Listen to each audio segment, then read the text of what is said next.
Excellent, and welcome to the TADSummit podcast.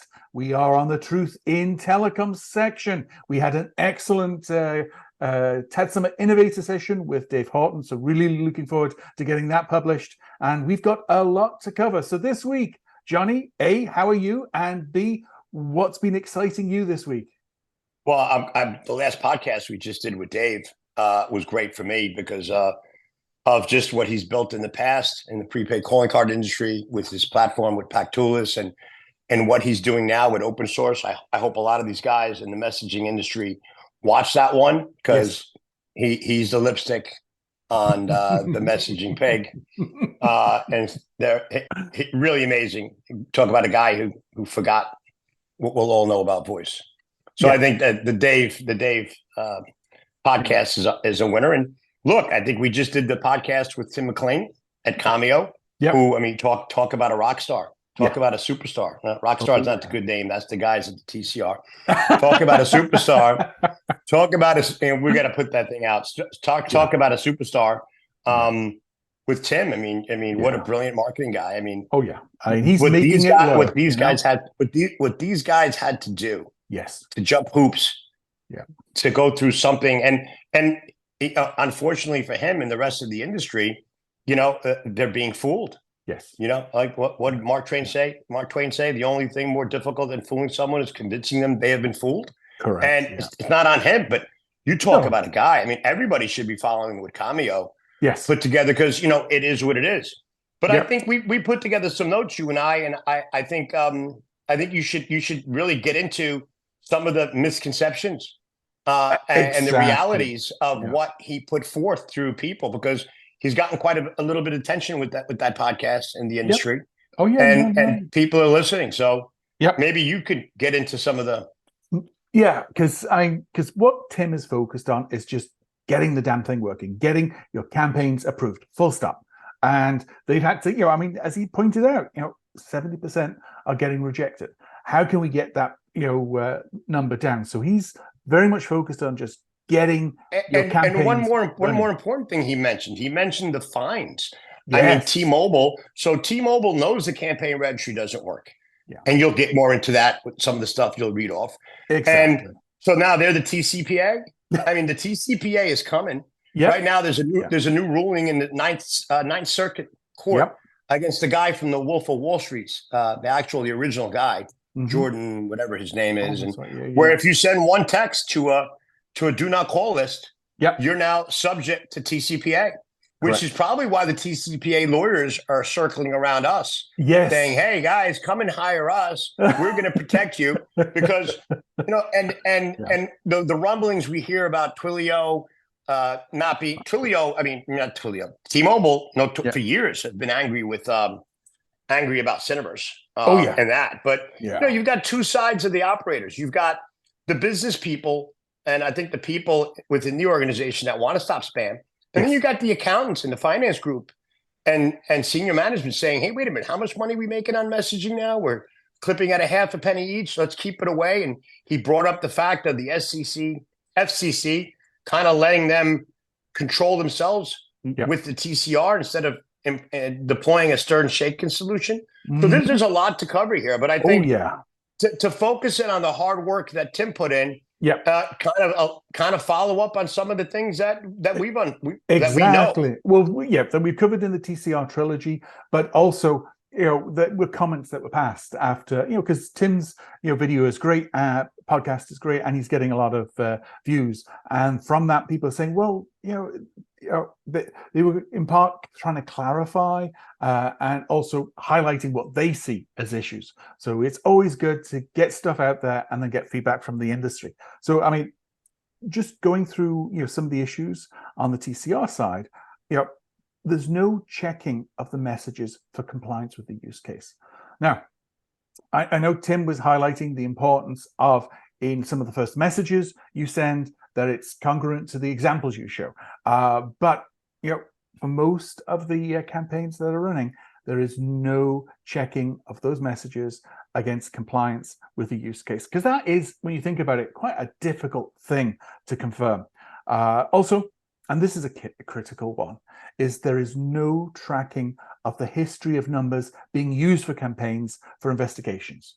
So you can imagine, you've got basically number cycling, you've got, different brands, maybe it's the same spammer behind, and, they just a new brand, new registration, it's a number that they've used in the past, but it's been cycled off for maybe a few months. So there's no tracking there. And no one's verifying that the sender has permission from the brand to send those messages. I mean, we've seen several presentations over the past couple of weeks discussing ways in which that can be managed, but that is not managed today. That, when you're, say, pretending to be, Home Depot, there's no, verifying that you are an approved representative of that organization. And of course, there's no reason for any of the pricing to be different by campaign type. Money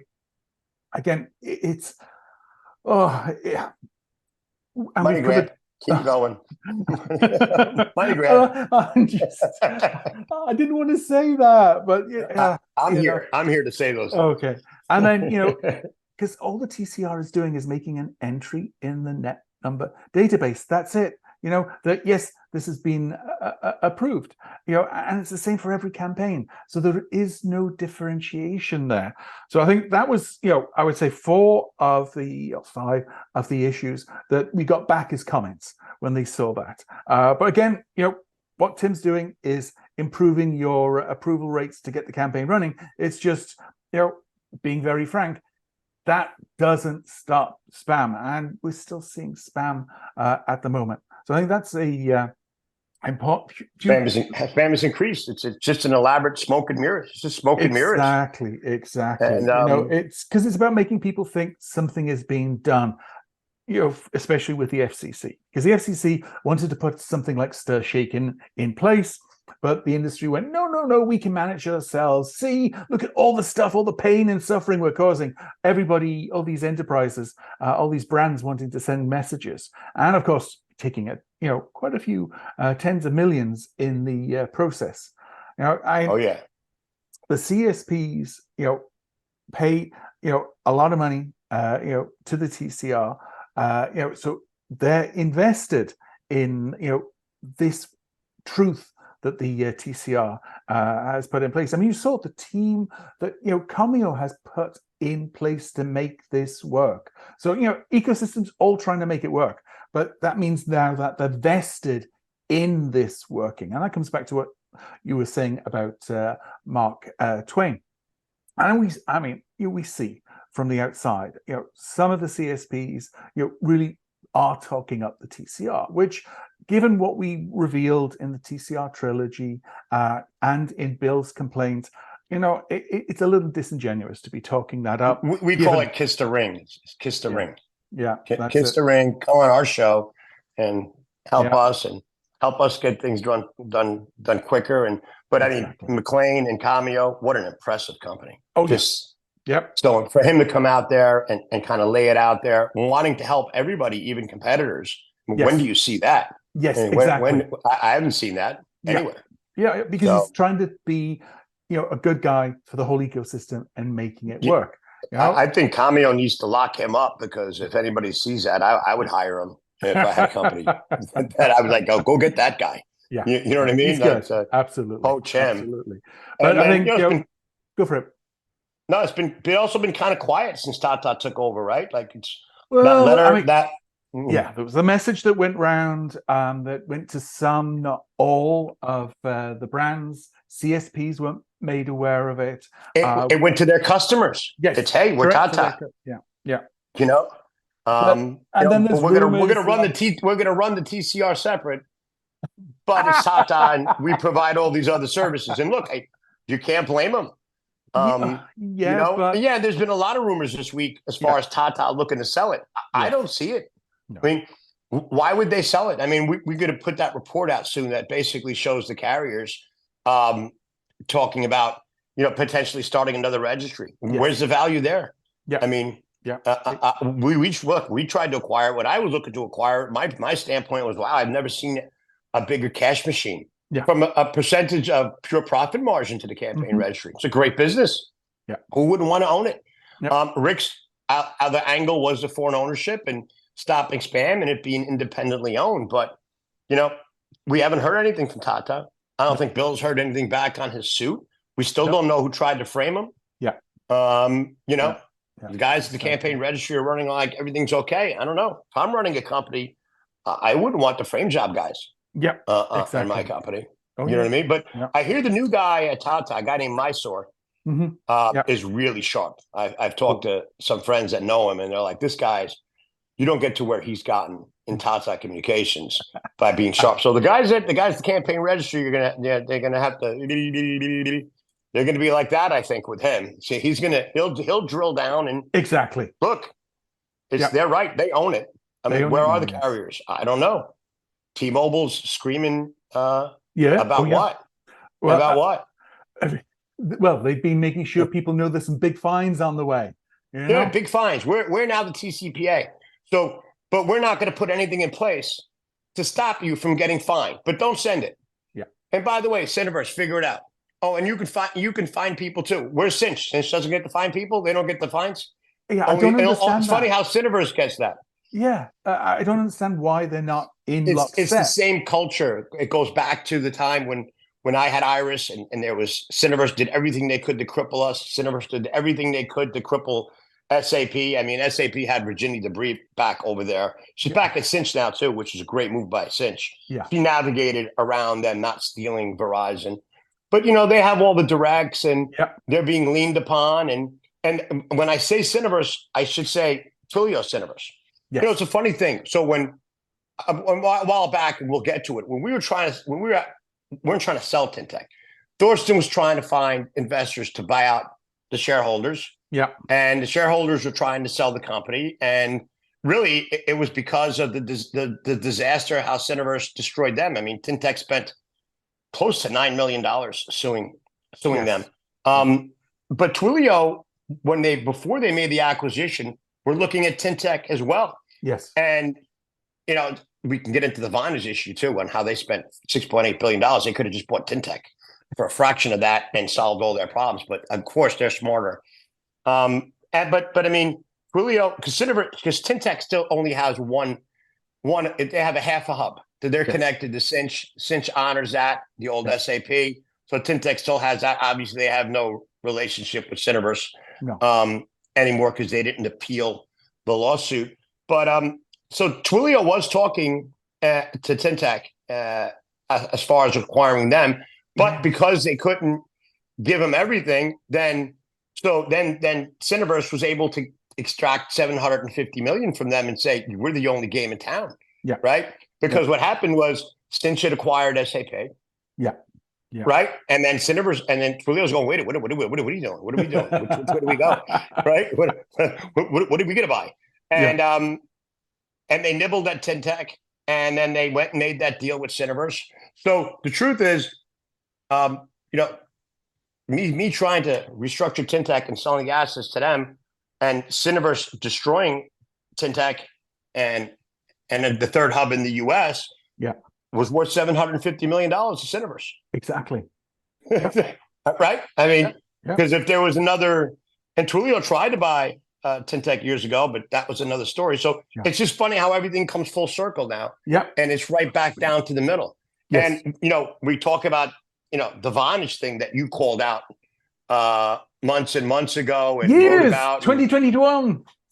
We had a lot of attention on your post yesterday and a lot of banter going back on that. And it's pretty amazing, right? I mean, they don't even know what's going on in the US. No. Oh, no. Why is growth slow? They're not even reading anything. Like, who's running Ericsson? Like, really? Like, who are they talking to? These people. iConnective is going to lose. Their biggest piece of business is going out to bid. The LNP is being put out for tender again. So I mean, I don't know. It's kind of hard to short Ericsson at $4. Well, the transaction was cash. I mean, again, that's just amazing that you Oh just yeah. have pockets so big that it's like 6.9 or whatever it was billion. Here you go, cash deal. So they did the write down. So what happened was Ericsson did a write down of about 3 billion, well 2.9, but 3 billion on the They got 3 billion more to go because according to Legion Partners, yeah, who was involved in that deal, and also are the activist investors in Twilio, although they've been kind of quiet lately, yeah, because they only have like 40 million in there, so they're like kind of like wannabe, sharks in that deal. yeah. But they were laughing. They're all like, "Can you imagine the Vonage party?" Yeah. Maybe that's why we can't get to see the Cloud Communications Association around. So all the Vonage guys are hiding, going, don't tell anybody. 6.8 billion dollars for Vonage. Remember that commercial? Do. They used to run Vonage. Oh yes. Vonage in the US. Yeah. Vonage. Yeah. Because Vonage was just Nexmo. Vonage made the biggest acquisition, which was Nexmo.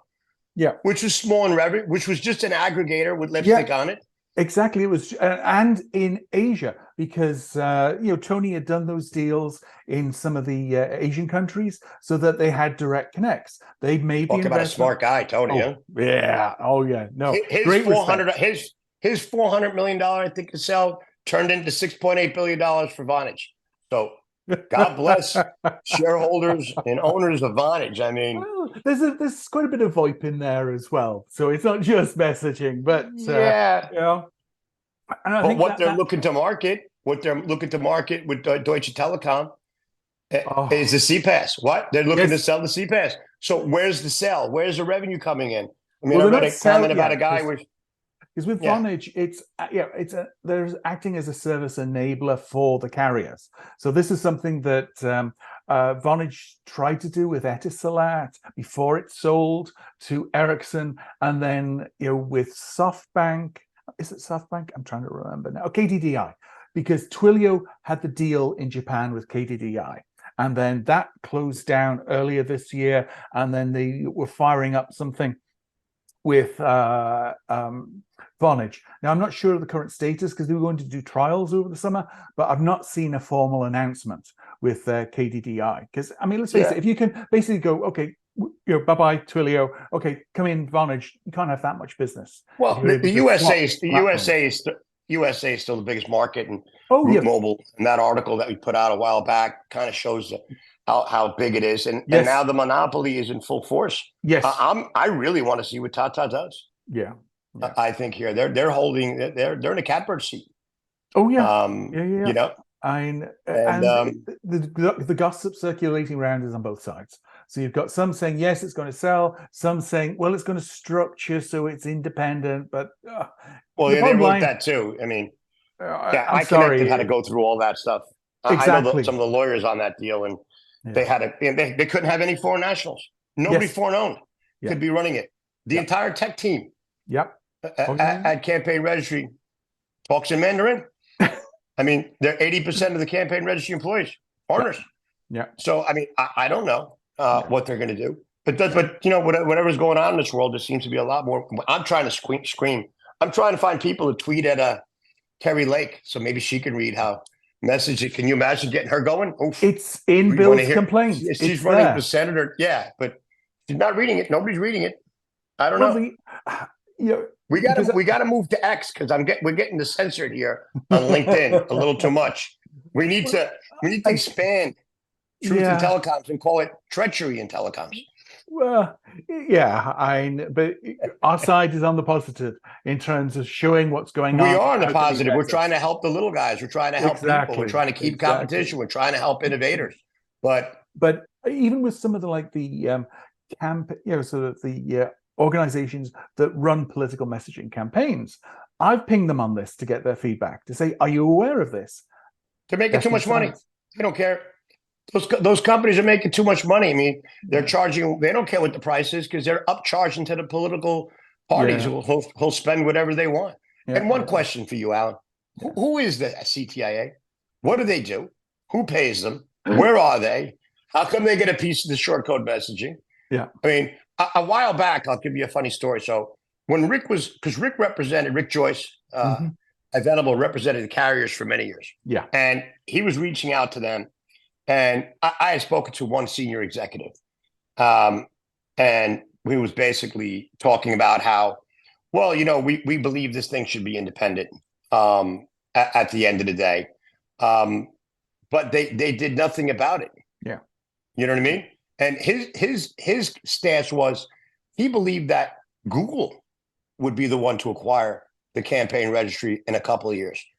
So, I had a call yesterday with Michael Power around RCS and it's getting in. So it seems like the operators are looking to the future for Google. I mean, that's a complex. That is creating a messaging monopoly yet again, because Google is going, hey, to the carriers, we'll host it for you, RCS. Oh, by the way, we'll also host all the other messaging, because that's all in Google Messages anyway. So now, within the Android ecosystem, it's like, well, it's Google. Because so many of the carriers are going, well, this is a fraction of the cost of holding it ourselves. Well, yes, it's a fraction of the cost, because guess what? Google is, using all that intelligence it's getting through, consumers' messaging. So then what happens to Cineverse? What happens to the ecosystem? I mean, there's so many moving parts over here. Yeah.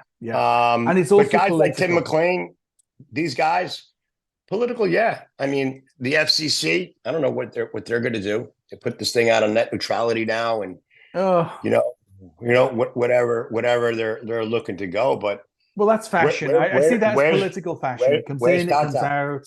Yeah, I think Tata and what's going to happen. I mean, it's a big organization. It's going to take time for them to work out. I mean, they've had quite a few months, since they announced it was back in June or July, the acquisition. So you would expect, we're getting into middle of October now, that they would have some decisions coming out. I think they're going to keep it. I think they're absolutely going to keep it. Yeah. Why wouldn't they? It kicks off so much cash. Well, exactly. It's a cash cow. Yeah. And they got access now to all these enterprises, US enterprises. Oh yeah, absolutely. Campaigns that they can sell their additional wrap of programmable comms solutions. So it's a no-brainer. And when you look at the whole programmable communications market, over 50% of it is North America. That's and I think also we had a great call with Scott. As far as you guys independently, Scott Warner, finding a solution, and with you guys don't have a dog in a race. Nobody has a dog in a race. How do we solve the problem? So you get the TADSummit people, you get Scott Warner, ex-Tintech guy, all these really brilliant guys. He's at SoftBank right now. We taking a look at some of these solutions and beating up the final one and saying here's the solution, guys. How about we just stop spamming America? Yeah. Well, is that such a big deal? That's the bottom line. That's why we're here. That's really the bottom line. Is really stop. It's got to stop. It doesn't. Because in North America is in such a worse situation compared to most developed nations around spam, and the trajectory that's happened over the last couple of years has had a significant negative effect on all the innovation we've seen in programmable comms. So, my perspective is supporting programmable communications innovation and all the innovators that are doing cool stuff and making our lives better, and just being a voice for truth to get rid of spam, because it can be stopped. We've seen it being stopped in many other countries around the world. Look, India almost eliminated spam and robocalls when they did the registration on a blockchain.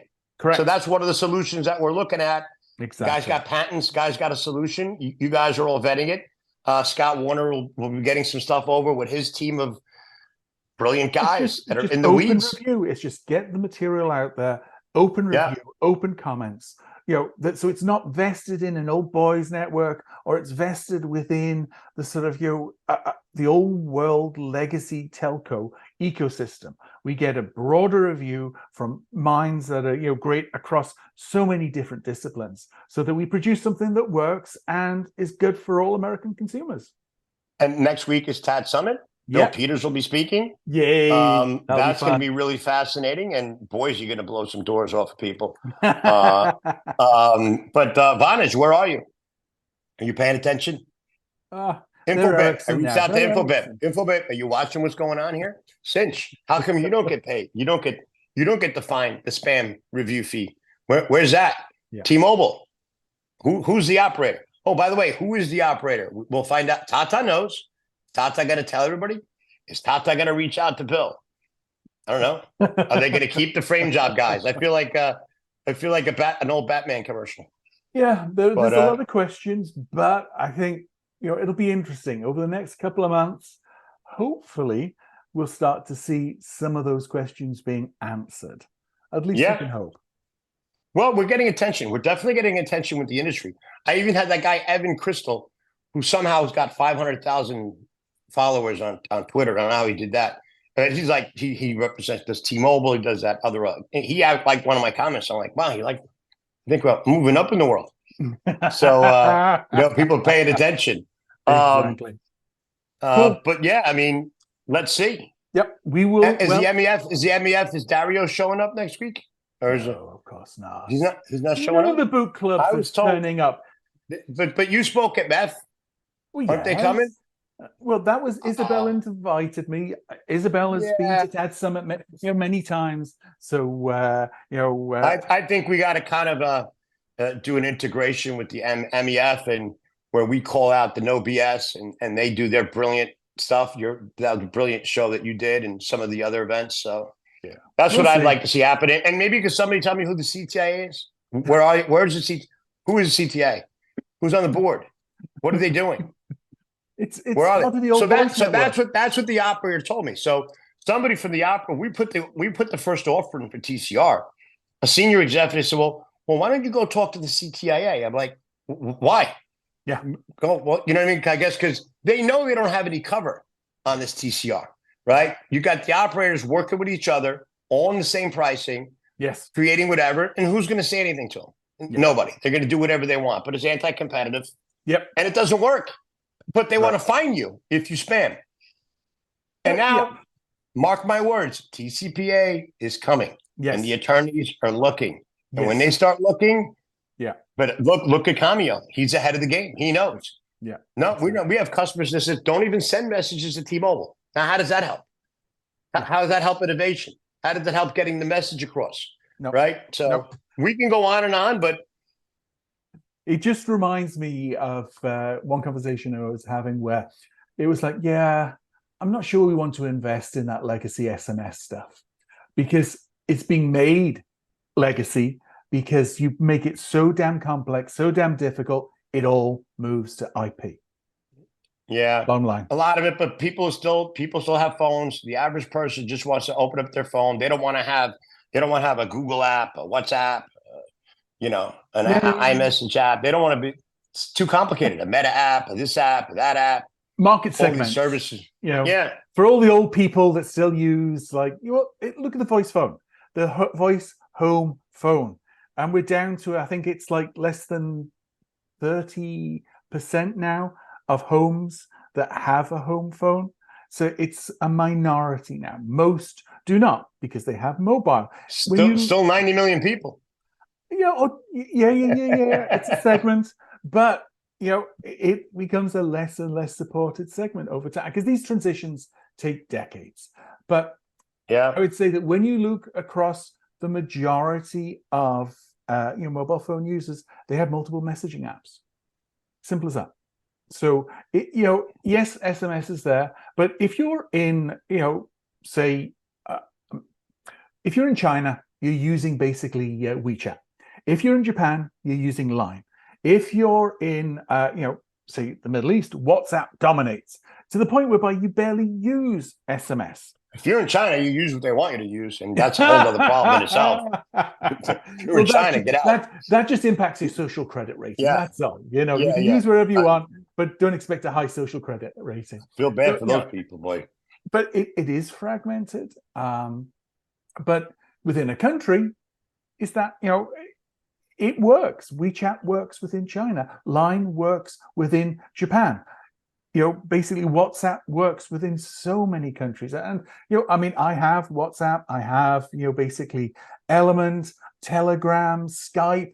Skype's mainly for, like my parents, so it gets segmented to different sort of communities that you talk with. So I think that, there is a lot of competition in messaging and aggregators do solve that problem. So that I think, if we carry down this line in all the barriers and fines and complexity that's been added to SMS, it's just going to push more and more brands towards IP. Simple as that.